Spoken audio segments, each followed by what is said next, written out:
ایک آدمی کی اپنے بیٹوں کو نصیحت۔ ایک آدمی کے 4 بیٹے تھے۔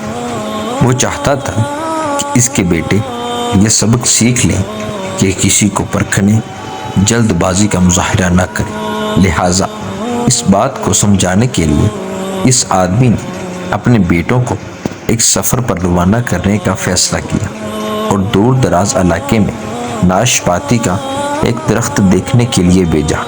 ایک وقت میں ایک بیٹے کو سفر میں بھیجا کہ جاؤ اور اس درخت کو دیکھ کر آؤ۔ باری باری سب کا سفر شروع ہوا۔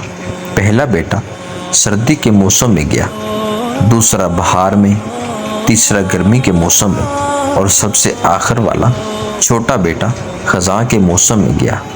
جب سب بیٹے اپنا اپنا سفر ختم کر کے واپس لوٹ آئے تو اس آدمی نے اپنے 4 بیٹوں کو ایک ساتھ طلب کیا اور سب سے ان کے سفر کی الگ الگ تفصیل کے بارے میں پوچھا۔ پہلا بیٹا جو جاڑے کے موسم میں اس درخت کو دیکھنے گیا تھا، اس نے کہا، ابا جان، وہ درخت بہت بدصورت، جھکا ہوا اور ٹیڑھا سا تھا۔ دوسرے بیٹے نے کہا، اے والد محترم، وہ درخت تو ہرا بھرا تھا، ہرے بھرے پتوں سے بھرا ہوا تھا۔ تیسرے بیٹے نے ان دونوں بھائیوں سے اختلاف کیا، وہ درخت تو پھولوں سے بھرا ہوا تھا اور یہ کہ اس سے حسین منظر پہلے کبھی دیکھا ہی نہیں تھا۔ سب سے چھوٹے بیٹے نے اپنے سب بھائیوں سے اتفاق ظاہر کیا کہ وہ ناشپاتی کا درخت تو پھل سے لدا ہوا تھا اور ان پھل کے بوجھ کی وجہ سے وہ درخت زمین پر لگا ہوا تھا اور زندگی سے بھرپور نظر آ رہا تھا۔ اس سب کے بعد اس آدمی نے مسکرا کر اپنے 4 بیٹوں کی طرف دیکھا اور کہا کہ تم 4 میں سے کوئی بھی غلط نہیں کہہ رہا، سب اپنی اپنی جگہ درست ہیں۔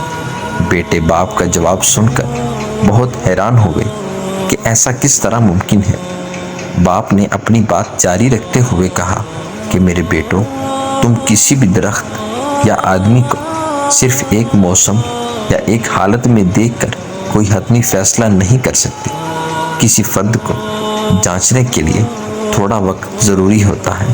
انسان کبھی بھی کسی کیفیت میں ہوتا ہے تو کبھی کس کیفیت میں۔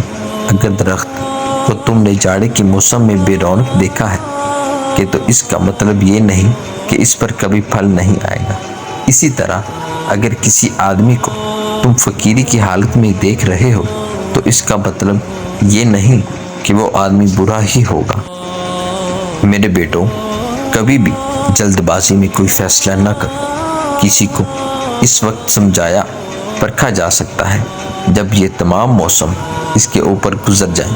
اگر تم سردی کے موسم میں ہی اندازہ لگا کر نتیجہ اخذ کر لو گے تو گرمی کی ہریالی، بہار کی خوبصورتی اور بھرپور زندگی سے لطف اندوز ہونے سے رہ جاؤ گے۔